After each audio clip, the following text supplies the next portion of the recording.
राधा माधव कुंज बिहारी जय।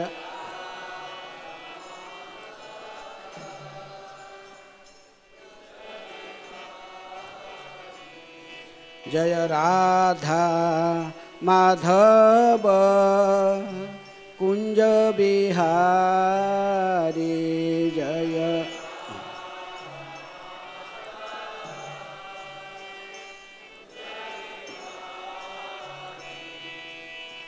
गोपीजन वल्लभ गिरिवर धारी जय।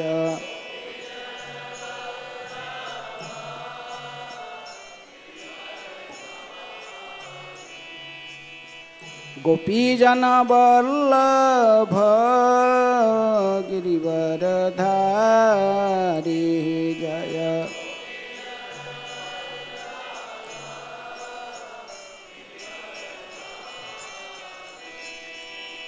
यशोदानंदन ब्रज जन रंजन यशोदा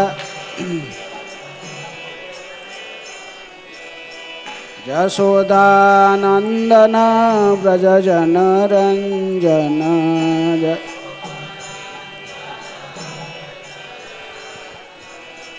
जमुना तीर वनचारी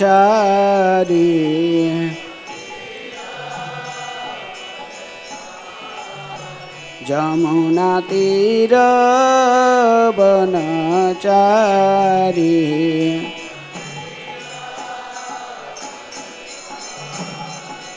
जय राधा माधव कुंज बिहारी जय।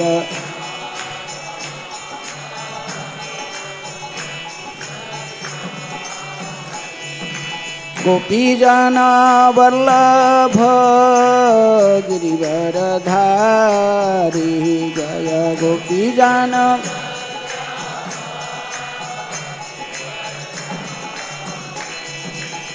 यशोदानंदन ब्रज जन रंजन यशोदा जमुना तीर वनचारी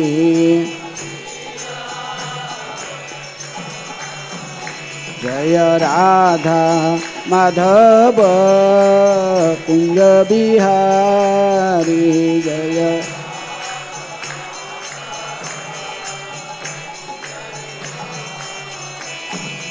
गोपीजन वल्लभ गिरिवर धारी जय। गोपीजन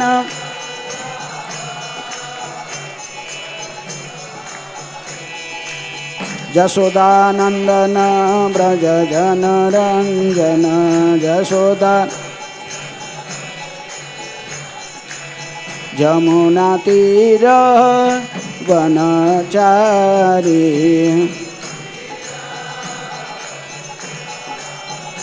जय राधा माधव कुंज बिहारी जय।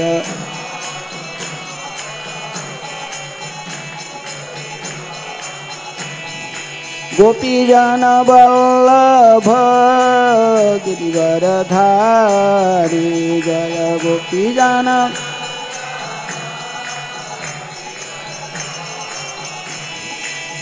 यशोदानंदन ब्रज जन रंजन यशोदा जमुना तीर वनचारी जय राधा माधव कुंज बिहारी जय।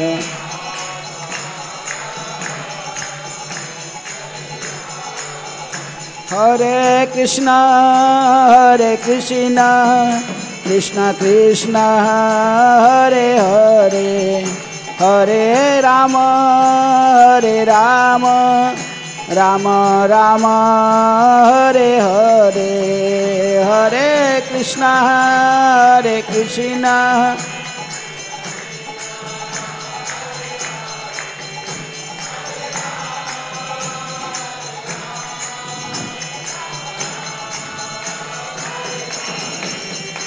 जय राधा पार्थसारथी राधा पार्थसारथी राधे जय।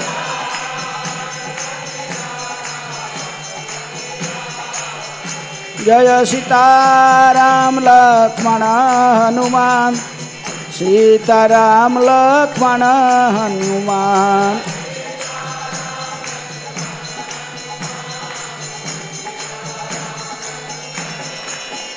जय गौरनिताय गौरनिताय गौरनिताय जय गौरनिताय।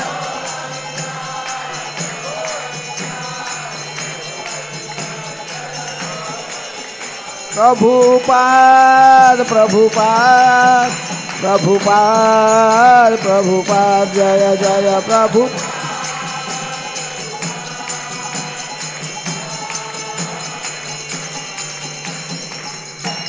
जय विष्णुपाद परमहंस परिव्राजक आचार्य अष्टोत्तर शतश्री श्रीमद डिवाइन ग्रेस भाई चरणारविंद भक्ति वेदांत स्वामी श्रील प्रभुपाद की जय। ISKCON founder acharya BBT founder acharya saviour of the whole world divine grace Srila Prabhupada की जय। अनंत कोटि वैष्णव भक्तवृंद की जय। नामाचार्य श्रील हरिदास ठाकुर की जय। प्रेम से कहो श्री कृष्ण चैतन्य प्रभु नित्यानंद श्री अद्वैत गदाधर शिवासादि गौर भक्तवृंद की जय। राधा कृष्ण गोपी गोपीनाथ राधा कुंड श्यामा कुंड गिरी गोवर्धन की जय। मथुरा वृंदावन धाम की जय। नवद्वीप मायापुर धाम की जय। पुरुषोत्तम क्षेत्र जगन्नाथपुरी धाम की जय। गंगा मैया जमुना मैया की जय। इस्कॉन दिल्ली की जय। श्री श्री राधा पार्थसारथी ललिता विशाखा देवी की जय। सीताराम लक्ष्मण हनुमान जी की जय। श्री श्री गौरनिताय की जय। संकीर्तन यज्ञ की जय। समवेत वैष्णव भक्तवृंद की जय। All glories to assembly of devotees. All glories to assembly of devotees. All glories to assembly of devotees. Hare Krishna.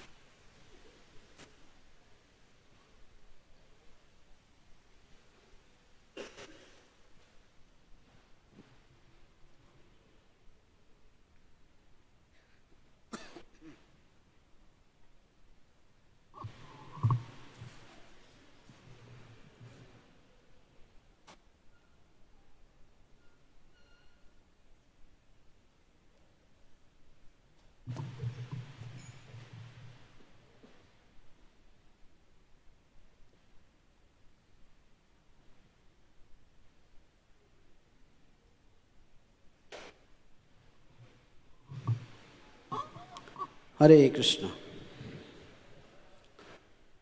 ओम नमः भगवते वासुदेवाय।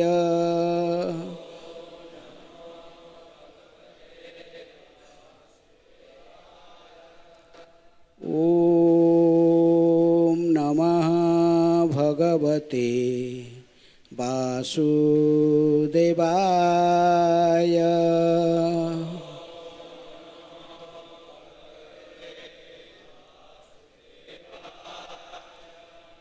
ओम नमः भगवते वासुदेवाय।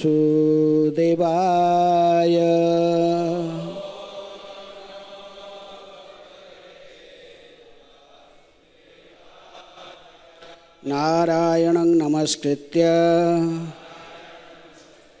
नरं चैव नरोत्तमं देवीं सरस्वतीं व्यासं ततो जयमुदीरये। नष्टप्रायेषु अभद्रेषु नित्यं भागवत सेवया। भगवते उत्तम श्लोके भक्तिर्भवति नैष्ठिकी। कृष्ण सुधामुपगते धर्म ज्ञानादिभिः कलौ नष्टदृशामेष पुराण अर्कधुना उदितः। श्रीमद् भागवतम से पाठ चतुर्थ स्कंध अध्याय 29 नारद तथा राजा प्राचीन वही के मध्य वार्तालाप। श्लोक संख्या 59।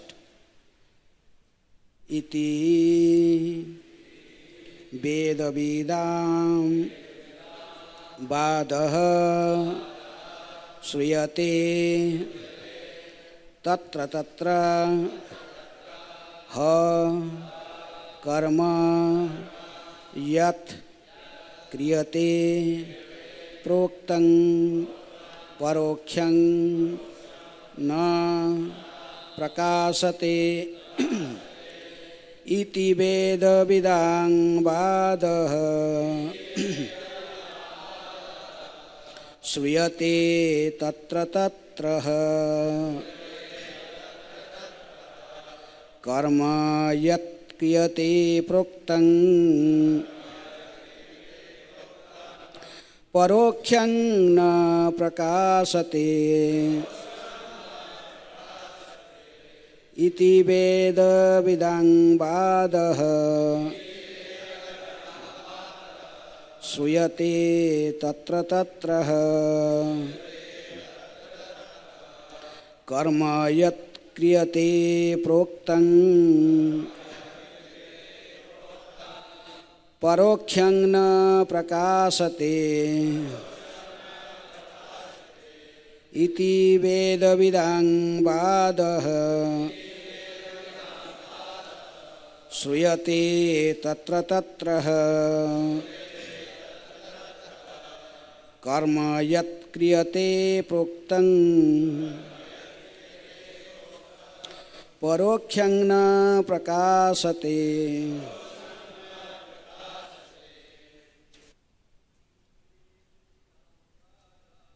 इति वेदविदां वादः तत्र तत्र कर्म यत् क्रियते प्रोक्तं परोक्षं न प्रकाशते इति वेदविदां वादः श्रूयते तत्र तत्र कर्म यत् क्रियते प्रोक्तं परोक्षं न प्रकाशते द्विविधां पार्थ श्रूयते तत्र तत्र कर्म यत् क्रियते प्रोक्तं परोक्षं न प्रकाशते इति वेदविदां वादः श्रूयते तत्र तत्र कर्म यत् क्रियते प्रोक्तं परोक्षं न प्रकाशते। कोई माताएं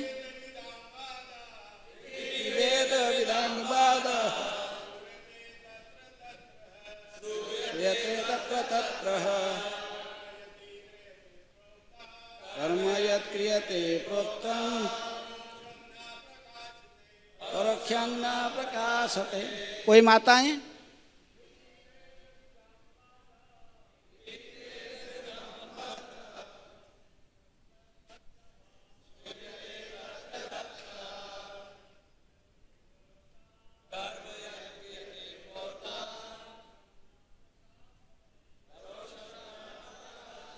माताएं वेदविदां वादः श्रूयते तत्र तत्र कर्म यत् क्रियते प्रोक्तं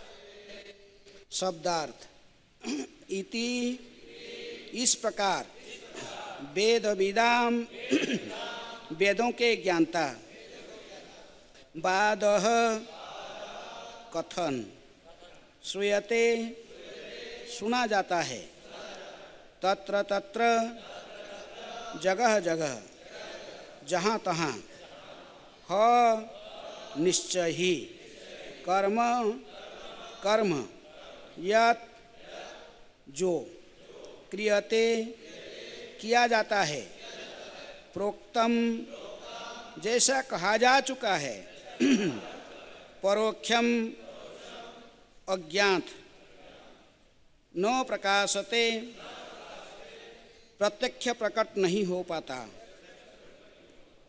अनुवाद तथा तात्पर्य कृष्ण कृपा स्मृति अभय चरणा अरविंद भक्ति वेदांत स्वामी शिल प्रभुपाद की द्वारा शिल प्रभुपाद की। अनुवाद, वेदवादियों का कथन है कि मनुष्य अपने पूर्व कर्म के फल का भोग करता है,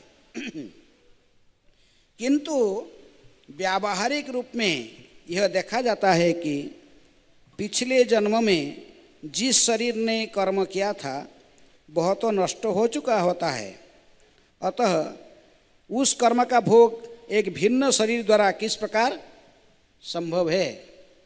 दोहराइए। वेदवादियों का कथन है कि मनुष्य अपने पूर्व कर्म के फल का भोग करता है, किंतु व्यावहारिक रूप में यह देखा जाता है कि पिछले जन्म में जिस शरीर ने कर्म किया था वह तो नष्ट हो चुका होता है, अतः उस कर्म का भोग एक भिन्न शरीर द्वारा किस प्रकार संभव है? तात्पर्य, नास्तिक लोग पूर्व कर्मों के फल का साक्ष्य चाहते हैं, अतः वे प्रश्न करते हैं, कहाँ इसका प्रमाण है कि मैं विगत कर्म के फल को भोग रहा हूँ? उन्हें इसका ज्ञान नहीं है कि किस तरह सूक्ष्म शरीर वर्तमान शरीर के कर्मफल को अगले स्थूल शरीर तक पहुँचाता है।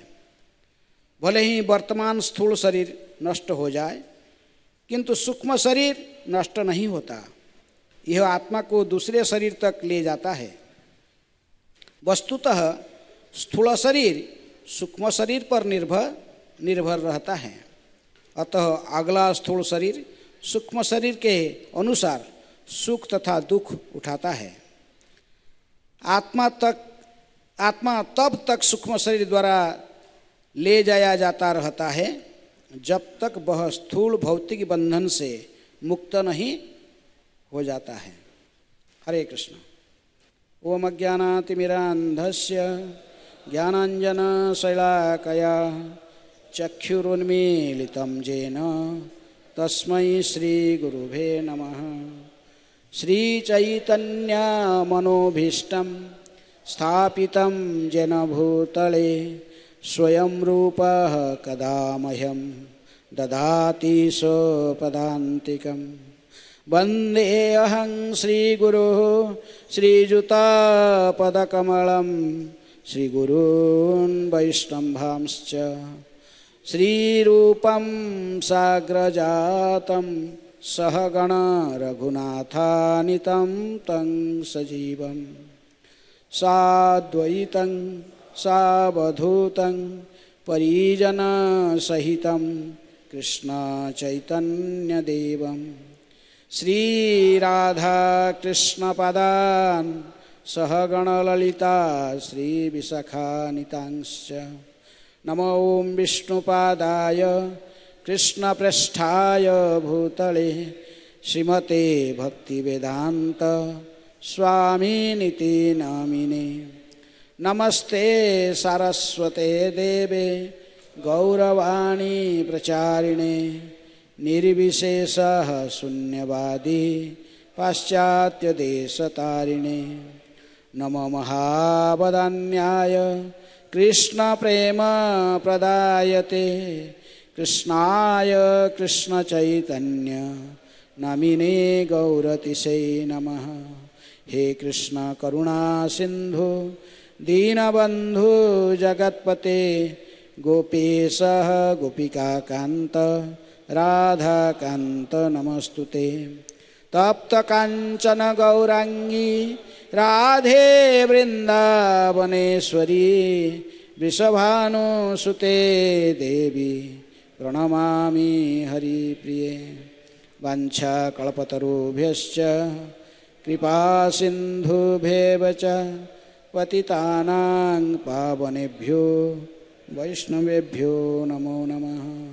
श्री कृष्ण चैतन्य प्रभु नित्यानंद श्री अद्वैत गदाधर शिवासादि गौर भक्त वृंद। हरे कृष्णा कृष्णा कृष्णा हरे हरे, हरे राम राम राम हरे हरे।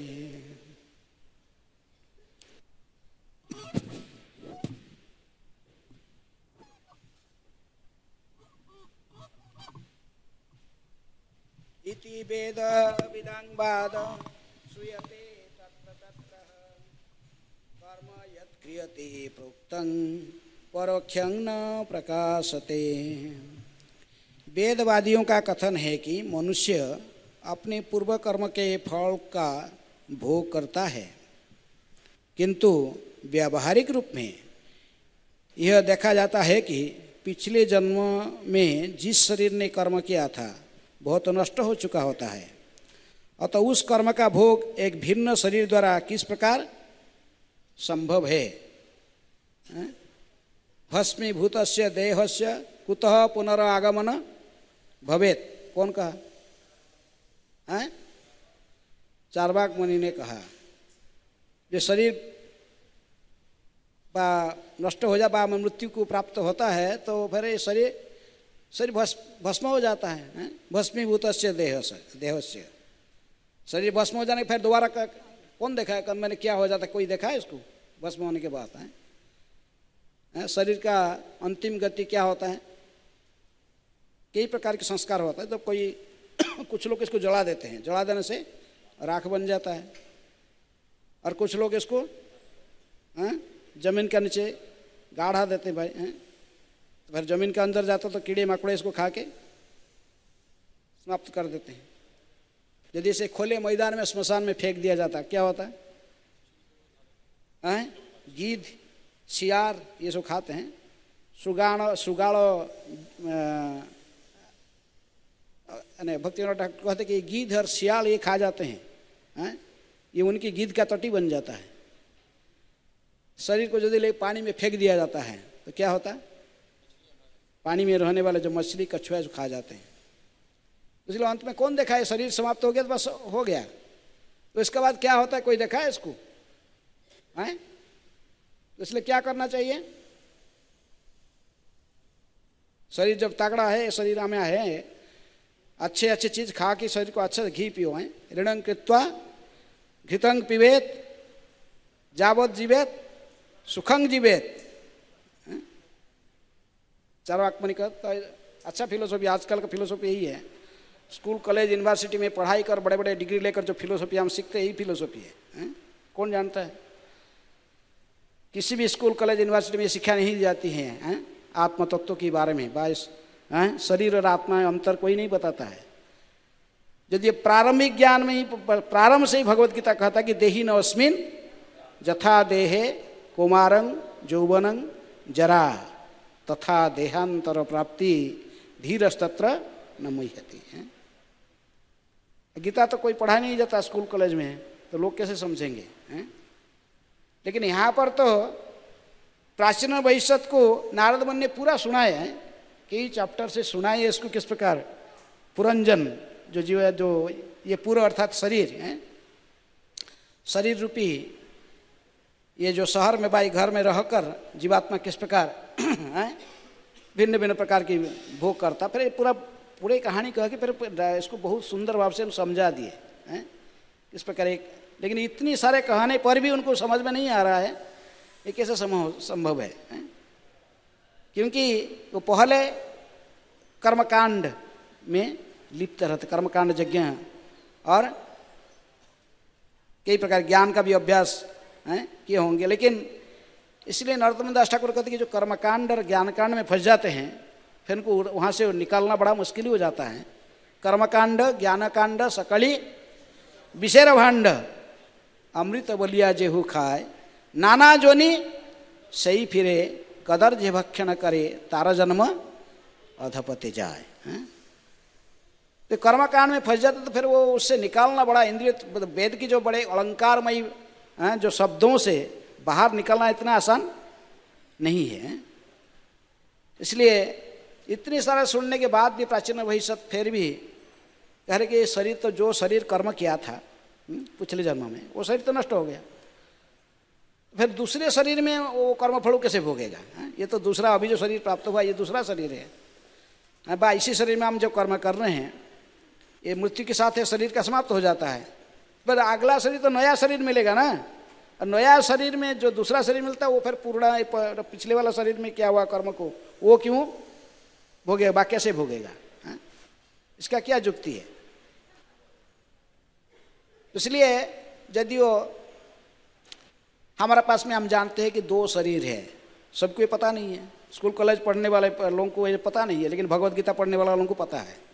हमारे पास में दो शरीर है, एक सूक्ष्म शरीर है और दूसरा स्थूल शरीर है। स्थूल शरीर किससे निर्माण किया गया? स्थूल शरीर भूमिर अप नल वायु खंग आदि ये सब 5 तत्वों में बना गया है। और सूक्ष्म शरीर मनोबुद्धि अहंकार से बना गया। तो सूक्ष्म शरीर के बारे में साधारण लोगों को पता नहीं रहता। प्रभुपाद जी कहते हैं पता नहीं रहता सूक्ष्म शरीर क्या होता है। स्थूल शरीर तो मृत्यु के समय में समाप्त होता है, लेकिन सूक्ष्म शरीर समाप्त नहीं होते हैं। जैसे आत्मा भी समाप्त नहीं होता है, सूक्ष्म शरीर बहुत समय तक रहता है, जब तक उसको भगवत धाम वापस नहीं जाता तब तक ये सूक्ष्म शरीर रहते हैं उसके पास है। इसलिए क्या भगवान ने कहते कि 15वें अध्याय में ममईवांश जो जीव ममईवांश जीवलोके जीवभूत सनातना, ये भगवान का ही अंश है। भगवान जैसे ही सनातन है इसी भी जीवात्मा भी सनातन है। नित्य नित्यानांग चेतनस चेतनानाम एक बहुनांग जो विदधते कामांचो। इस प्रकार तो जीवात्मा जैसे ये भी एक चेतन वस्तु, जैसे भगवान भी चेतन वस्तु है, लेकिन जो भगवान ऐसा ही जीवात्मा जो कि अन्य सारे जीवात्माओं की इच्छाओं को पूर्ति करने वाले हैं। तो लेकिन मनोषष्ठा इंद्रियाणी प्रकृति स्थानी कर सकती। भगवान कहते कि क्योंकि बद्धावस्था में और ये 5 इंद्रिया और 6 कौन मन की भिन्न भिन्न क्रियाओं के माध्यम से ये दुख भोगते रहता है। लेकिन यदि किसी न किसी स्थिति से किसी उपाय यदि विश्वास कर लेता है जीव कि मैं कृष्ण का नित्य दास हूँ, जो शास्त्र यदि पढ़ता है ऐसे ही बद्ध जीव जिसको ये विश्वास नहीं होता मैं कैसे शरीर पे ये शरीर कैसा मैं पूर्व जन्म कर्म ये शरीर में कैसे विश्वास करता हूँ। प्रभुपाद ने समझा रहे हैं कि तात्पर्य में सूक्ष्म शरीर तीनों मन बुद्धि अहंकार के साथ रहता है। जिसको स्थूल शरीर नहीं मिलता है तो वो सूक्ष्म शरीर के साथ घूमता रहता है। उसको क्या कहते हैं? भूत कहते हैं, भूत प्रेत कहते हैं, भूत प्रेत। अब भूत प्रेत के वायु के शरीर ऐसे ही घूमता रहे मनोबुद्धि अहंकार के साथ। तो इसलिए ये स्थूल शरीर समाप्त हो जाने पर भी सूक्ष्म शरीर जीवात्मा को एक शरीर से लेकर दूसरे शरीर में प्रवेश करा देता है। कर्मेण दैव नेत्रेण जंतु देह पपत्ते हैं। जैसे जैसे कर्म किया है उस कर्म के आधार पर जंतु अर्थात बद्ध जीव को फिर दूसरे शरीर में प्रवेश करना पड़ता है। पुंसरेत कणाश्रय जैसे पिताजी की बीर्जी के माध्यम से फिर माँ के गर्भ में इसको स्त्री उदर प्रविष्ट स्त्री के उदर में प्रवेश करना पड़ता है। लेकिन इस सूक्ष्म रहस्य को साधारण जनता में जो भक्ति के रहस्य नहीं जानते हैं, शास्त्र नहीं पढ़ते, उनको पता नहीं रहता है ये कैसे होता है, ये कैसा होगा, उनको संभव नहीं है। तो इसलिए उनको समझ में नहीं आता। जो ये नहीं जानते कि जीवात्मा और आत्मा और शरीर में क्या अंतर है, उसको भी पता नहीं लोगों को। और सूक्ष्म शरीर बात तो दूसरे और आगे, लेकिन ये आत्मा शरीर में अंतर भी कितने लोगों को पता है? दिल्ली में 2 करोड़ लोग में से कितने लोगों को पता है कि हम शरीर नहीं है, आत्मा है? हैं? बहुत कम लोग। इसी बार सोचने के लिए इनको टाइम नहीं है। हमारे पास समय कहाँ है? शरण में नहीं जाते भगवान के, इसलिए 4 प्रकार की जो सब व्यक्ति शरण नहीं जाते हैं भगवान की, इनमें एक है कौन सा? माया अपहृता ज्ञान। माया अपहृता ज्ञान भाव आसुरी भाव आश्रिता। इन ज्ञान को तो पहले से ही माया ने चुरा लिया है। ये भगवान की शरण में आने वाले है नहीं, हो तो कहाँ समझेंगे शरीर क्या है, आत्मा क्या है, उनको पता ही नहीं है। तो इसलिए जब भी कोई व्यक्ति, भक्तिविनोद ठाकुर इसलिए कहते कि मिछे मायार बसे जाच्छो भेसे खाछो हाबू डुबू भाई, आमी कृष्णदास यही विश्वास करी लेते आर दुख नहीं। माया की बस में केवल हाबडूब खाते ही संसार में। ये संसार का सुख कैसा है? न कोई पानी का, कोई व्यक्ति को पानी में डुबाई दिया जाता है, कुछ जो चोरी किया, कुछ अपराध किया तो उसको शासक जो राजा बा, जो आज के जो पुलिस लोग इसको पकड़ने के लिए क्या करते हैं? पानी के अंदर डुबा देते हैं, डुबा दे के रख ले, कुछ नहीं। पानी के अंदर जब श्वास बंद हो जाए तो फट थोड़ी उसको ऊपर उठा दिया तो सोचा बहुत अच्छा है, बहुत अच्छा सुख लग रहा ना। तो ये थोड़ा सा अभी पता नहीं कि पानी के अंदर क्यों डूबना है, और फिर ऊपर उठ के हवा ऐसा ही इसको सुख अनुभव करता है। खाच्छा हाबू डुबू भाई हैं। यदि आप एक बात को विश्वास कर लोगे, क्या विश्वास करोगे? आमी कृष्णदास, ये विश्वास करोगे, आपको पता लगेगा कि मैं कृष्ण का ही अंश हूँ, मैं कृष्ण का मैं जीवात्मा हूँ, मैं कृष्ण का अंश हूँ, और मेरा कर्तव्य क्या है? भगवान की सेवा करना, ये मेरी कर्तव्य है। इतना जो समझ जाता है, आमी कृष्णदास यही विश्वास करी लेते हो आर दुख नहीं, तो फिर दुख का कोई कारण नहीं हो सकता है। इसको समझना चाहिए। जैसे वृंदावन दास ठाकुर कहते कि केहू माने केहू ना माने, कोई मानता है इस बात को, कोई नहीं मानता है। इसमें कोई जाना क्या कोई मानता है कि मैं कृष्ण के सब में दास हूँ, कई बोलते हैं नहीं पाया, इसको स्वीकार हम नहीं करते। हम ही भगवान है, कुछ लोग कहते हैं ना, अहं ब्रह्मस्मि, मैं ठीक है ब्रह्मस्मि, लेकिन फिर आगे कहते कि हम ही भगवान है। ब्रह्म परम और परम ब्रह्म एक ही बात है, आत्मा परमात्मा सो एक ही है, बस है। वृंदावन दास ठाकुर कोई मानता है, कोई नहीं मानता है, लेकिन सभी तार दास, केहू माने केहू ना माने, सभी तार दास। जेहू ना माने अपना गुणे से ही जाए नाश। जो इस बात को स्वीकार करता है मैं कृष्ण के अंश हूँ, और तो फिर वो भगवान की भक्ति करता है और शास्त्र के वचन को स्वीकार करता है, गीता पढ़ता है, फिर पता लगता कि देही नवस्मिन जथा देहे, मैं शरीर स्वीकार किया हूँ, और मैं देख रहा हूँ स्वयं बचपन से शरीर के कैसे परिवर्तन होते आया, कौमार अवस्था, कौमारंग यौवनंग जरा, फिर अंत में वृद्धावस्था होके रोगग्रस्त होकर शरीर कैसे नाश होता है, देखता है इसको। तो इसलिए जो भगवान कह रहे, गीता में कह रहे कि तथा देहांतर प्राप्ति, ये शरीर नष्ट हो जाने के बाद फिर दूसरे शरीर में जीवात्मा प्रवेश करता है। आत्मा अविनाशी है, हम इसको क्यों विश्वास न करते? लेकिन बात ही पढ़े, लोग पढ़ते भी नहीं ना, पढ़े भी नहीं हैं। अभी देखा रहा कि वो डच कौन सा एक कंट्री में है, वहाँ पर गीता कंपलसरी कर दिया गया है स्कूल में, सिलेबस में है, देख रहा था डच लैंग्वेज में, कोई वो नेदरलैंड में गीता, इसको पढ़ाई के अपना स्टडी कोर्स में गीता कंपलसरी कर दिया। और हमारा भारत में देखो क्या हो रहा है, वो नेदरलैंड में वो लोग देखो कर रहे गीता पढ़ा रहे बच्चों को, कंपलसरी हो गया। तो हमारे भारत में नहीं, धर्म निरपेक्ष राष्ट्र है, लेकिन हमको अवश्य गीता तो गीता पढ़ते नहीं तो हम क्या पता लगेगा? और गीता के वचन में हमको विश्वास ही नहीं है। ये भगवान ने कहा है, गीता को कौन कहा है? भगवान ने कहा। हमारे भारत में तथाकथित बड़े बड़े दार्शनिक लोग भी हैं, बड़े बड़े विश्वविख्यात, विश्व में ख्याति संपन्न दार्शनिक भी हैं, वो भी कहते कि नहीं भाई ऐसा नहीं है, कृष्ण कृष्ण कोई भगवान नहीं है, कृष्ण इज नॉट गॉड।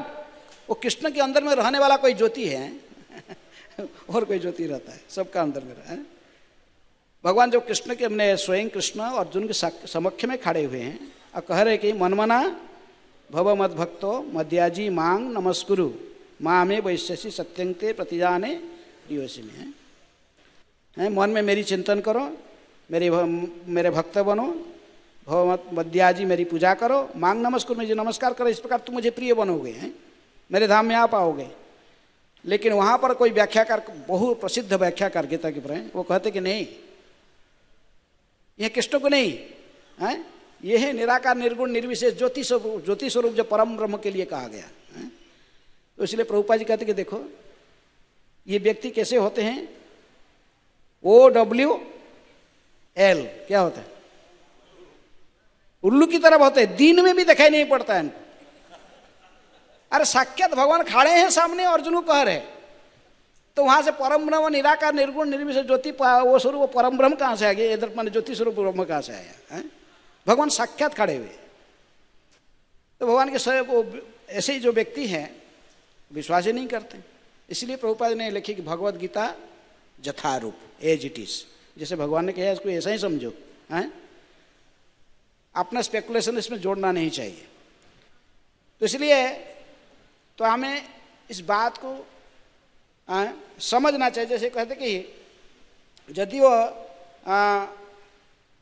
वेदवादियों का कथन है कि मनुष्य अपने पूर्व कर्म के फल को भोग करता है, जैसे कहा गया वेदों में व वैदिक शास्त्र में कई जगह पर हैं इसकी पूर्ति की गई है कि जैसे जैसे हम कर्म करेंगे उस कर्म फल को अवश्य भोगना पड़ेगा। हम 4 प्रकार के पाप कर्म करते हैं, क्या क्या है, क्या क्या 4 प्रकार के पाप कर्म?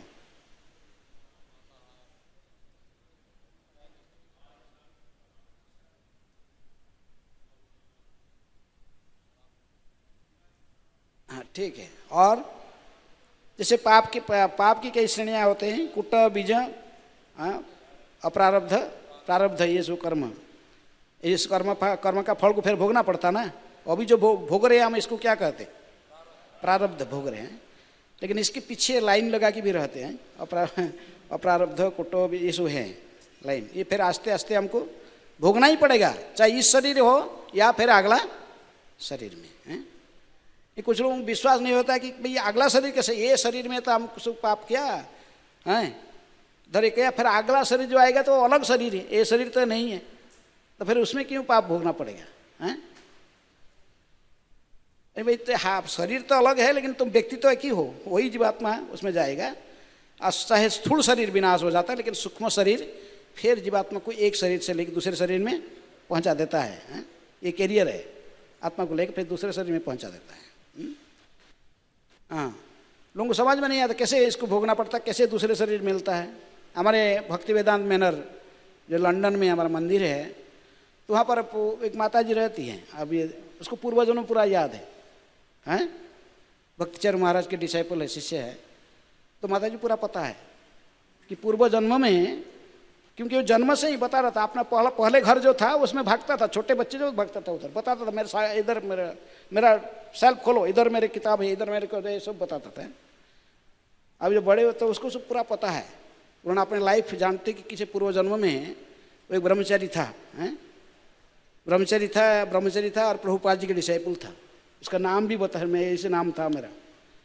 और लंदन की रथ यात्रा में वो किताब डिस्ट्रीब्यूशन करता था, ब्रह्मचारी था, किताब बांटने जा रहा था। और दूसरे, लेकिन उस समय ब्रह्मचारी होते हुए कि विशेष किसी दूसरे स्त्री के प्रति उसका आकर्षण था, तो इसलिए वो किताब लेके जा रहा था, तो इस रोड के इस साइड में जा रहा था, दूसरे साइड में माता जा रहे थे। माता ने देखा तो वो तुरंत वो भागना चाहते थे उसके पास में, एकदम सन्निकट में जाने के लिए। जो स्त्री के प्रति आकर्षित होता है व्यक्ति अंधा बन जाता है। वो देखा नहीं कि पीछे से ट्रक आ रहा है उस रोड में क्षिप्र गति से, वो सीधा भाग रहा था माता जी, ट्रक आया उसको मार दिया, बस स्पॉट डेथ हो गया। उसको पूरा घटना याद है। दूसरे शरीर वो क्योंकि स्त्री का चिंतन कर रहा था, माता जी की चिंतन करके जा रहा था, तो अगला शरीर क्या मिला? स्त्री का मिला है। अब कि उसको सारी घटना पता है कि कैसे स्त्री बन गई, और अभी भी जो ये जन्म भी जो था, पहले जन्म का जो स्त्री था वो युवती, तो उसके प्रति आकर्षण बचपन से था। बस छोटा बच्चा यदि वो आता था उसको पकड़ने के लिए तुरंत उसका पास चले जाती थी, उसको देखता था, लेकिन उसको स्मरण जब आ भी आ रहा हो तो वो भी स्त्री, ये भी स्त्री, क्या करेगा हैं? प्रैक्टिकल यदि हम जैसे गीता में इसलिए कहते हैं यंग वापी स्मरण भावम त्यजन्ते अन्ते कलेवरंग तंग तवैति कौन्तेय सदा तत् भाव भावित हैं। जैसे जैसे चिंतन करके हम ये शरीर त्यागेंगे अगला शरीर इसी अनुरूप प्राप्त होता है हैं? तो प्रमाण है, प्रैक्टिकल हम देखते हैं। शास्त्र में भागवत में भरत महाराज की बारे में भी कहा गया किस प्रकार भरत महाराज ने हैं सभी राज्य छोड़ के एक गंडू के किनारे में जाकर तपस्या प्रारंभ किए, बा शालग्राम शिला को पूजन करते थे और हिरण्य का पीछे भटक गए हैं। वो कहानी सब आपको पता है, समय नहीं इसको सब डिटेल बोलना, लेकिन वो हिरण्य के पीछे भटक गए तो और अंत समय में किस छवि का चिंतन कर रहे थे? हिरण्य का। तो अगला शरीर हिरण्य का मिला। हाँ, जैसे जैसे हम चिंतन करेंगे तो इस चिंतन के आधार पर सूक्ष्म शरीर हमको लेकर स्थूल शरीर में डाल देता है, दूसरे नया शरीर में डाल देता है। हाँ? लेकिन जो पढ़ेंगे नहीं कुछ, तो गीता भी जानेंगे नहीं, कथा नहीं, तो कहाँ से इनको पता रहेगा? ऐसा तब तो पता नहीं रहता है। इसलिए विशेष रूप में जो कर्मकांड में पूरा लिप्त रहते हैं, हाँ? कर्मकांड में लिप्त रहने वाले व्यक्ति वो समझ नहीं पाते हैं इस बात को, समझने में भगवान कौन है ये इसको वो समझ के टाइम नहीं रहता है। हमारे पास समय कहाँ है? कर्मियों के पास में जैसा समय नहीं होता, और कर्मकांड करने वाले भी तथाकथित ब्राह्मण के पास में ये चिंतन है। इसलिए तो कर्मकांडी ब्राह्मण लोग ने यज्ञ कर रहे थे और कृष्ण बलराम भेजे ग्वाल बाल सखाओं को, जाओ उनसे वो खा। लोग कहते हमको भूख लग रहा है, कुछ खिलाओ कृष्ण बलराम को। कृष्ण कहे कि जाओ उधर यज्ञ कर रहे हैं ब्राह्मण लोग, वहाँ जाके मांगो देंगे। अब ब्राह्मण लोग तो स्वाहा स्वाहा करते थे, तो उन्हीं के नाम से स्वाहा कर रहे हैं। गोविंदाय स्वाहा, कृष्णाय स्वाहा, विष्णुवे स्वाहा। अब विष्णु भेजे उनको, बोले कि बजाय के बोले कि देखो हमारे कृष्ण बलराम आए हुए गाय चराते चरते यहीं पर पास में हैं, राम को चाहिए, क्या चाहिए? थोड़ा उनको भूखे हैं, थोड़ा सा प्रसाद कुछ दे दो खाने के लिए। तो ध्यान ही नहीं दिए, स्वाहा स्वाहा करते रहे। तो क्या करें, वापस आए बेचारे दुखी होकर, कितनी बार प्रणाम किए, कितनी बार बोले, कोई सुनता नहीं, बस देखाते हैं उनके तरफ। जात अत्यधिक कर्मकांड में लिप्त होने से व्यक्ति फिर अपने बुद्धि को खो देता है, बात में पश्चाताप करता है, क्या कर दिया मैं। तो लेकिन अब फिर वो आए तो भगवान ने कहा कि जाओ जाओ वापस माता जी के पास जाओ, पीछे से जाओ। माता जी लोग कहे, अब पीछे से गए तो माता जी लोग जो सुने कि कृष्ण बलराम बहु आए हुए पास में आए, और यज्ञ के लिए जो कुकिंग करके सब रखे थे, अभी भोग ऑफरिंग नहीं हुआ था यज्ञ में प्रसाद, सब लेके भागे, उसको भोग को लेके भागे।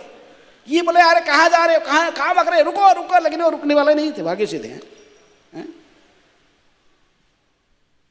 तो इसलिए अब भजन में गाते ना, जय द्विज पत्नी जय नाग कन्यागण, भक्ति ते जहारा पाइल गोविंद चरण। जो भक्ति करेगा गोविंद के चरण को प्राप्त बहुत आसान से प्राप्त करेगा। कर्मकांड ज्ञानकांड इसलिए विषय भांड नरोत्तम दास ठाकुर कहते हैं, ये व्यक्ति ऐसे ही स्वाहा स्वाहा कर कई प्रकार की नेति नेति करते करते सारे जिंदगी बिता देते हैं, इनको प्रकृति में तथ्य पता ही नहीं चलता है। जीवन किसके लिए है? मनुष्य जीवन दुर्लभं मानुषक जन्म यद्यपि अध्रुवम अर्थतम, इसके विशेष अर्थ है। तो इसको समझ नहीं पाते हैं। तो इसलिए ये बहुत जरूरी है पूरे दुनिया में गीता और भागवत की अध्ययन हम तो करते, लेकिन दूसरों को भी कराना है, दूसरों को भी पढ़ाना गीता, तभी तो उनकी कल्याण होगा। भारत भूमि ते हईल मनुष्य जन्म जार, जन्म सार्थक करी करो परोपकार। जन्म सार्थक कैसे करेगा? भक्त बनेगा, स्वयं भक्त बनेगा और दूसरों को भक्ति सिखाएगा। तो ये भक्ति का शिक्षा हमको ये दोनों शास्त्र से विशेष रूप में मिलता है। किससे? भगवद गीता और श्रीमद् भागवतम। ये दोनों को पढ़ना चाहिए और दूसरों को भी बताना चाहिए। इसी प्रकार हम सारा जगत की कल्याण कर सकते हैं। इसलिए महाप्रभु ने कहते कि जिसकी जन्म इस पुण्य भूमि भारत में हुआ है, हाँ, उसकी ये कर्तव्य है। तो अपने जन्म को सार्थक करें और दूसरों की भी हित के इसी गीता भागवत है प्रचार करके दूसरों को भी इस दिव्य ज्ञान प्रदान करें, हाँ। तभी नहीं तो लोगों को पता ही नहीं चलेगा। लोगों को आजकल आज तक भी अंधे हैं, उनको पता नहीं चलता है शरीर और आत्मा क्या अंतर है। ये रहस्य प्राचीन भविष्य जैसे महान राजा एक प्रकार के राजर्षि जैसे थे, हाँ, जिनकी पुत्र फिर कौन आए, 10 प्रचेता आए और महान भक्त बने हैं, लेकिन फिर भी उनको समझ में नहीं आ रहा था, हाँ? उनकी पुत्र से महान भक्त बने किसके लिए? वो संघ की, किसकी? शंकर जी की। भगवान शंकर जी उनकी गुरु बन गए। इसलिए ब्रह्मांडे भ्रमिते कौन? भाग्यवान जीव गुरु कृष्ण प्रसादे पाए भक्ति लता बीज। हर व्यक्ति को भाग्यवान नहीं कहा जाता है। लोग सोचते हैं भाग्यवान कौन है? जिसका पास में क्या है? पैसा है। जो मिलियनर है उसको भाग्यवान कहते हैं। से मिलेवान होकर भी, मिलियनर होकर यदि भक्ति नहीं किया तो क्या फायदा? भाग्यवान है? वो अल्बर्ट फोर्ड भाग्यवान है यदि वो मिलियनर है, फोर्ड कंपनी के मालिक, लेकिन वो भाग्यवान है। किसके लिए भाग्यवान है? क्योंकि श्रील जगत गुरु श्रील प्रभुपाद जी के संपर्क में आए और उनके शिष्य बने, और उन्होंने इतनी बड़े विशाल मंदिर बनाने में सहयोग कर रहे हैं। कहाँ? मायापुर में, हैं? तो भाग्यवान तभी व्यक्ति बनता है यदि सदगुरु के संपर्क में आता है। गुरु कृष्ण प्रसादे पाए भक्तिरता, यदि वो भक्ति की प्रारंभ करता है तभी भाग्यवान है। इसलिए आप जो भक्ति में अभी शामिल हो गए हैं व जो प्रत्याशी है आगे भी भक्ति में प्रवेश करने का, तो वो लोग भाग्यवान हैं। भाग्यवान जी उसी कहते हैं, नहीं तो सब लोग भाग्यवान नहीं है। वो भाग्यवान है जो भक्ति कर रहा है, वो भाग्यवान है। नहीं तो ब्रह्मांडे भ्रमिते कौन? भाग्यवान जीव को ही भक्ति मिलता है, सभी को नहीं। 84 लाख जोनी में है, हाँ, जलजा नवलक्षण है कहीं पे जो कहा, कितने सारे जीवात्मा है, उनमें कितना लोग भक्ति करता है? ऐसे कई जीवात्माओं से कोई एक सोचता है, फिर कई 84 लाख में आते आते मनुष्य जीवन प्राप्त होता है। और मनुष्य जीवन प्राप्त करने के बाद फिर उसको इसे फिर कई लोग के साथ इसको पता ही नहीं चलता मैं शरीर है कि कोई, कई कर्मियों के बीच में फिर कोई एक ज्ञानी होता है, और कई ज्ञानियों के बीच में फिर एक, भगवान कहते हैं बहुनाम जन्म नामन्ते ज्ञानवान मांग प्रपद्यते वासुदेव सर्वमिति स महात्मा सुदुर्लभ। जो ऐसे ही वासुदेव भगवान श्री कृष्ण को चरण को आश्रय करेगा, जो गीता की दर्शन पढ़ेगा, इसको विश्वास होगा गीता के वचन में, भागवत के वचन में, वही व्यक्ति फिर ये सारे रहस्य को समझ जाएगा। हैं? कैसे शरीर एक शरीर से दूसरे शरीर में कैसे जीवात्मा देहांतर करता है, तथा देहांतर प्राप्ति है। वासांचि जिन्नानि यथा विहाय नवानि गृह्णाति नरोपराणि तथा शरीराणि विहाय जिन्नानि अन्यानि संजाति नवन्नीते। कितने सुंदर उदाहरण के साथ भगवान ने इसको समझाया। और जो गीता नहीं वैसे वो कहाँ समझेगा? हैं? तो इसलिए जब तक हमें किसी महान संतों की संपर्क में नहीं आएंगे, हमें रहस्य पता नहीं चलता है, उनकी कृपा नहीं होता। चाहे पढ़ भी लिए इसको, लेकिन इसको हम जीवन में उतारने के लिए सक्षम नहीं हो पाते हैं। इसलिए हमें महान संतों की संग, साधु संग करना चाहिए। साधु संग सर्वशास्त्र का है। मूल्य, सबसे मूल्यवान वस्तु इस संसार में ही है। लवे नाम अपी, वो दूसरा श्लोक है, तुल्ययाम लवेनापि न स्वर्ग न पुनर्भवम भगवत संगी संगस्य मर्त्यानाम किम उताससे। ये मर्त्यवासी में और इससे मूल्यवान क्या है? ये तुलना नहीं की जा सकती उसके साथ। स्वर्ग और मोक्ष भी, ये दोनों को भी तुलना नहीं की जा सकती एक क्षण साधु का संग में। साधु संग में क्या लाभ मिले? नारद मुनि उद्धार करने के लिए एक व्यक्ति के पास गए, बहुत कृपा हुआ, बहुत बड़ा दुष्ट व्यक्ति था। इतनी दुष्ट था वो किसी को नहीं मारने वाला था, किसी को भी लूटता था। नारद जी भी गए, उनको भी पकड़ ले, निकाल क्या रखा? बोला मेरे पास तो कुछ है नहीं, लेकिन मारने के लिए फिर नारद जी को मारने के लिए बहुत कुछ उपाय कर रहा, उनको आक्रमण कर। लेकिन नारद जी ने कही कि देखो भाई, महाराज जी की तब पे तो दया, उनके हृदय से दया भाव था, पर दुखे दुखी थे वो, तब भी सोचते थे कि उद्धार कैसे करूँगा, हैं ये तो श्रद्धा ही नहीं, इसको उद्धार कैसे होगा। लेकिन फिर ठीक है, नारद जी तब जा रहे थे, लेकिन उसको कहे कि देख भाई, तुझे तो ये शरीर अंत होने के बाद जमराज के पास जाना पड़ेगा, लेकिन जमराज को एक प्रश्न पूछना, याद रखना इसको। एक क्षण साधु संग में, एक क्षण मुझे नारद जी का संग प्राप्त हुआ था, और एक क्षण साधु संग का फल क्या होता है। व्यक्ति तो बहुत दुष्ट था, बहुत कई, अंत में उसका मृत्यु हो गया। जमदूत पकड़ के लेके गए, चित्रगुप्त पंजिका देख के बताइए ऐसे ऐसे कर्म किया, इसका बास केवल रौरव नर्क में जाएगी, आप प्रलय नर्क में रहेगा, कोई भी सुकृति नहीं है इसकी, किसी प्रकार के अच्छे काम नहीं किया। तब उसको याद आ गया, नारायण गए, भगवान ने थोड़ा बोले कि कृपा हो गया, मत स्मृति ज्ञानम, भगवान थोड़ा उसको स्मरण, बोले ये नारद जी के बात भूल गया। पूछा जमराज को, बोला ठीक है, मुझे नर्क में ले जाने के पहले एक मेरे प्रश्न है। मुझे नारद मुनि का संग एक बार एक क्षण के लिए प्राप्त हुआ था, तो नारद जी ने मुझे कहे थे कि ये बात आपको पूछने के लिए, ये क्षण साधु संग का क्या फल होता है। विचार रहा जमराज, देखने एक क्षण साधु संग का, महाजन है, ये क्षण साधु संग का क्या फल होता है। वो सारे शास्त्र सुदर्शन पर, उनको भी तड़गावर गए, फिर ब्रह्मा जी के पास गए, दूसरा महाजन है, उनको पूछे भाई एक क्षण साधु संग का की एक आया अभी मर्त्य लोग से, तो वो पूछ रहा कि एक क्षण साधु संग का क्या फल होता है। मर्त्या नाम की उताशीष हैं लवे नाम अपी, एक आप निमेश के 11 भाग से एक भाग, इतने सूक्ष्म समय क्या फल होता है। ब्रह्मा जी ने भी कहे कि इसका भी फिर मैं ठीक से, आस्ते आस्ते उनको लेके फिर वो भगवान विष्णु के पास गया, क्षीरसागर भगवान विष्णु हैं। भगवान ने कहे कि ठीक है, तो ये आपको हंसने लगे, भगवान तो हंस रहे, तो पता नहीं चलता क्या फल होता है, क्योंकि उसको भी लेके जा रहे थे उसके साथ। ब्रह्मा जी यमराज गए और उसको लेके साथ में गए, कहाँ वैकुंठ पे पहुंचा दी। तो भगवान कहे कि आपको यही पता नहीं लग रहा अभी तक एक क्षण साधु संग का क्या फल है, हैं ये इतनी बड़ी महापापी है, यहाँ तक पहुँच गया कि मेरे तुम लोग का सेवा है, तुमको जाना पड़ेगा, तुमसे मैं सेवा दे रखा हूँ, तुम जाओ अपना अपना सेवा में जाओ। ये इधर पहुँच गया माने जदगत्वा न निवर्तन्ते तद्धाम, यहाँ पहुँच गया ही रहेगा, हैं। तो इसलिए साधु संग, हमको साधु बनना है और दूसरों को संग देना है, अपने जीवन को सार्थक बनाना और दूसरों को प्रचार करना, गीता और भागवत की बनी, यही चैतन्य महाप्रभु की इच्छा है। पृथ्वी ते आछे जतनगर आदि ग्राम सर्वत्र प्रचार होई बे मोरो नाम, हरे कृष्ण कृष्ण कृष्ण हरे हरे, हरे राम राम राम हरे हरे।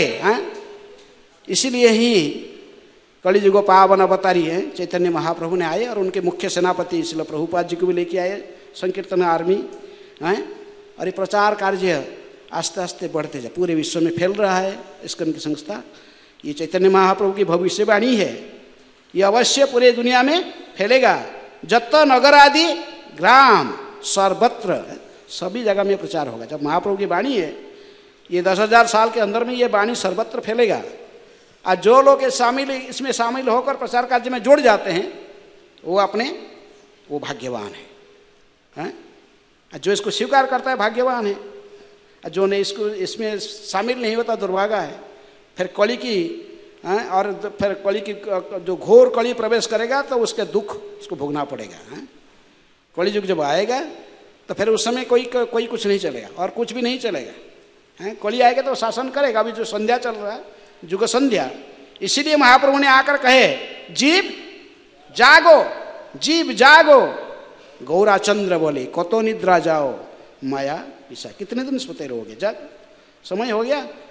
घोर अंधार आने के पहले चले जाओ, घर में वापस चलो। हैं घोर अंधकार आने के पहले घर में चलो, नहीं तो इतनी कष्ट भोगोगे, इसका कोई सवाल नहीं है। तो इसलिए महाप्रभु ने आकर मार्ग दर्शाए और प्रभुपाद जी ने उस संकीर्तन आंदोलन को इस भारत की बाउंड्री से, इसके परिसीमा से बाहर ले, पूरा विश्व में इसको फैलाए। इसलिए हम जान सकते कितनी दयालु है, कितनी कृपालु है। कौन? श्रील प्रभुपाद जी। जो प्रभुपाद जी के संग किए हैं, जो प्रभुपाद जी की प्रत्यक्ष शिष्य है वो भी बड़े भाग्यवान है, हैं? जो गुरु सदगुरु शिष्य को कभी त्यागता नहीं है, शिष्य कितनी पतित होने पर भी, हैं? कई उदाहरण है। कई लोग इसकन छोड़ के चले गए प्रभुपाद जी के प्रत्यक्ष शिष्य भी, फिर भी अंत समय में प्रभुपाद जी को सारा सबको भूल जाता है लेकिन प्रभुपाद जी को नहीं भूलते हैं। कई उदाहरण है। हमारे लॉस एंजल्स मंदिर में एक बार एक माता जी ने आई, एक विदेशी औरत, और पेंट से वो तो लेकिन एक फोटो रखती थी ऐसा ही। वो फोटो किसका है, कहाँ पर रहता है, उसको देख ढूंढ रहे थे। वो ढूंढते ढूंढते आया मंदिर में, जो देखा प्रभुपाद जी को व्यासासन में, यस दिस मैन, फोटो उठा देख रहा है, दिस मैन चिल्लाने लगी जोर से। तो बोले क्या हो गया, पागली कहाँ से आई? बोले भाई क्या हुआ कर जी? बोले कि when my husband was dying, he was this picture, my husband was he was taking this, looking to this picture again and again, putting in his hand, keeping in his heart, and when he was leaving his body, in end, he shouted, Prabhupada, you came! Prabhupada, you came! Prabhupada, you came! Then he left. तो अर्थात प्रभुपाद ने को उद्धार किया है। ऐसे कई उदाहरण हैं प्रभुपाद से, हैं? जो से अभी तक वो प्रभुपाद जी को नहीं बोलते, सबको भूल जाते हैं, इसका भूल जाते, सब छोड़ देते, सब चले जाते हैं, लेकिन प्रभुपाद जी को नहीं बोलते। अब मेरे कुछ साल 2 साल पहले मैं न्यूयॉर्क मंदिर में रुका था, हमारा न्यूयॉर्क में जो भी अभी तो कैसे हुआ, लेकिन उसमें गेस्ट हाउस ऊपर रुका था, और मेरे घुटन में बहुत पेन होता था। मैं इसको जो टेम्पल का जो प्रेसिडेंट है कि वो चढ़ के जाना पड़ता 4th फ्लोर ऊपर में, तो उसको बताया कि भाई मेरे बोला यहाँ कोई मैसेज वाला है, मैं थोड़ा मैसेज चाहिए मुझे। तो एक व्यक्ति वॉलंटियर ले कहीं मैं ही करूँगा, मैं इसी काम करता हूँ, मैसेज करता हूँ। वो कहाँ सुन रहा था, कह तो अज्ञात व्यक्ति है, कोई जानते हैं, तो बोला कि तो मैं बोला इसको, बोला हाँ ठीक है महाराज रूम में ले सकते इसको। मैं इसको लेके गया, वो तो मैं तो मैसेज करता तो लेकिन रो रहा था, जोर जोर से रो रहा था, आँख से अश्रु की धारा बह रहा था। कोई भाई क्राइंग, तो मैसेज लेकिन रो रहा क्यों इतनी? बोल रहे कि आई एम ए चीटर। क्या हुआ, क्या बोलो? बोलता कि I am a Prabhupada disciple. बोल रहा जी मैं प्रभुपाद जी के शिष्य हूँ, और मैंने ऐसा प्रॉमिस किया था प्रभुपाद जी को मैं इसका छोड़ूंगा, और ऐसे, लेकिन अभी मैं छोड़ दिया सब, अभी मैं नशा कर रहा हूँ ये सब। मैं फिर तुम क्यों कर रहे हो इसको? लेकिन मैं तुम Prabhupada disciple, don't message me, just side of. लेकिन वो बेचारा इतना रो रहा था कि मैं कितने मूर्ख हूँ, प्रभुपाद जी के आदेश निर्देशन को ठीक से पालन नहीं कर पाया। हाँ, लेकिन फिर भी वो प्रभुपाद जी को रिमेम्बर रखते हैं। और उस दिन कहा कि नहीं, मैं आपसे मिलन हो पाया, मैंने देखा, और आप ये प्रतिश्रुति देता हूँ भविष्य में कभी भी मैं किसी प्रकार के नियम को नहीं तोड़ूंगा, फिर मैं भक्ति के मार्ग में आऊँगा। हाँ, तो फिर हरे कृष्णा कृष्णा कृष्णा हरे हरे, हरे राम राम राम हरे हरे। प्रभुपाद जी कितनी दयालु है, हम सोच नहीं सकते। लगभग 10,000 मैंने ऐसे थे कि इनिशियल डिसाइपल रिकॉर्ड के अनुसार 5,000 से अधिक है, लेकिन ऐसा ही 10,000 इससे भी ज़्यादा लोग प्रभुपाद जी से जुड़े थे शिष्य। लेकिन अभी इस कर्म है कितनी, हम देख रहे सिर्फ 500 जो सेंटिनियल ईयर में जो काउंट कर रहे थे डिसाइपल के, बस टोटल 500 डिसाइपल जो इनसे जो रिकॉर्ड में है, बस कितनी डिसाइपल है घूम रहे हैं। लेकिन ये इसकन छोड़ चुके हैं, और कुछ छोड़ चुके हैं, लेकिन कभी प्रभुपाद जी के चरण को नहीं छोड़े हैं, प्रभुपाद जी को नहीं छोड़ सकते हैं। प्रभुपाद जी के अंदर में ऐसे कंपैशन है बद्ध जीवों के प्रति, और हमें भी ऐसे ही करुणा की भावना होना चाहिए। तितिक्षव कारुणिका, करुणा की भावना, पर दुखे दुखी। इसलिए प्रहलाद महाराज ने कहे कि अरे ये कई साधु लोग होते हैं, वो तो सोचते कि हिमालय में जाएंगे, राधा कुंड में जाएंगे, एकांत में बैठ के अपने भजन करके स्वयं को उद्धार कर लेंगे, हैं? लेकिन मैं ऐसा साधु नहीं बनना चाहता हूँ। मैं तो ये दुनिया के सबसे बड़े बड़े शहर में, हैं, Delhi, London, New York, Sydney, Tokyo, ऐसे ही शहर में रहकर बड़े ये बद्ध जीवन को उद्धार कार्य में लगे रहूँगा। मेरा गुरु की मार्गानुसरण करूँगा, नारद मुनि के भ्रमण करते हुए प्रचार करते रहूँगा। ये वैष्णव गोष्ठ्यानंदी वैष्णव की धारा है। इसलिए इसी स्कंद भी इसी के लिए है अंतर्राष्ट्रीय कृष्ण भावनामृत संघ। इसकी मुख्य आधार है प्रचार ही सार, प्रीचिंग इज द एसेंस। लेकिन इस प्रचार करने के लिए हमारे पास कुछ क्या होना चाहिए? प्यूरिटी भी होना चाहिए। प्रभुपाद जी ने ये भी कहे कि प्यूरिटी इज द फोर्स। आप शुद्धता नहीं तो आप प्रचार नहीं कर पाओगे। इसलिए हमें प्रभुपाद जी के दिया गया नियमों को ठीक से पालन करें। जैसे आपके मंदिर में हम देख रहे हैं जीता मित्र प्रभु, इनका रिकॉर्ड है कि कोई मंगला आरती मिस किए नहीं पूरे लाइफ में। कभी कितने भी कुछ भी हो जाए चाहे, लेकिन ये प्रतिज्ञा कि राधा पार्थ सारथी मंगला आरती अवश्य अटेंड करना। ऐसा हमारा कुछ प्रतिज्ञा होना चाहिए शुद्धता पवित्रता रखने के लिए। 16 माला नियमित रूप से जप करना, प्रभुपाद जी ने जो दिए हैं नियम, इस नियम को कठिनाई से कड़क से पालन करने से हमारे पास में शुद्धता पवित्रता आती है। अब पवित्रता आने के बाद फिर हम प्रचार ठीक से कर सकते हैं। ये शक्ति है पीछे। भक्तिजान सरस्वती ठाकुर ने कितनी भजन किए, प्रभुपाद जी ने भी पहले भजन किए। तो सिर्फ पवित्रता है, लेकिन ये पवित्रता मुख्य रूप से आता है गुरु की वचन को, गुरु की वाणी को जीवन में उतारने के लिए दृढ़ प्रतिज्ञा होना चाहिए। उनकी गुरुमुख पद्म वाक्य चिते ते करिया ऐक्य आरा न करियो मने आशा। इसलिए इस जगत में कितने लोग ऐसे मूर्खता के कारण दुख भोग रहे हैं, जन्म संसार में भटक रहे हैं, लेकिन ये रहस्य को नहीं जानते। किसी लिए एक शरीर से कैसे दूसरे शरीर में आत्मा के देहांतरण होता है नहीं जानते, इसलिए कितनी कष्ट भोग रहे हैं। इसलिए हमें बेसिक नॉलेज उनको देना चाहिए। भ्रमण का गीता की वाणी को सर्वत्र फैलाना चाहिए, प्रचार को। हरे कृष्ण। समय हो चुका है। जगत गुरु श्रील प्रभुपाद की जय। श्री श्री राधा पार्थ सारथी ललिता विशाखा देवी की जय। सीताराम लक्ष्मण हनुमान जी की जय। श्री श्री गौर निताय की जय। भगवान सिंह देव की जय। हरे कृष्ण।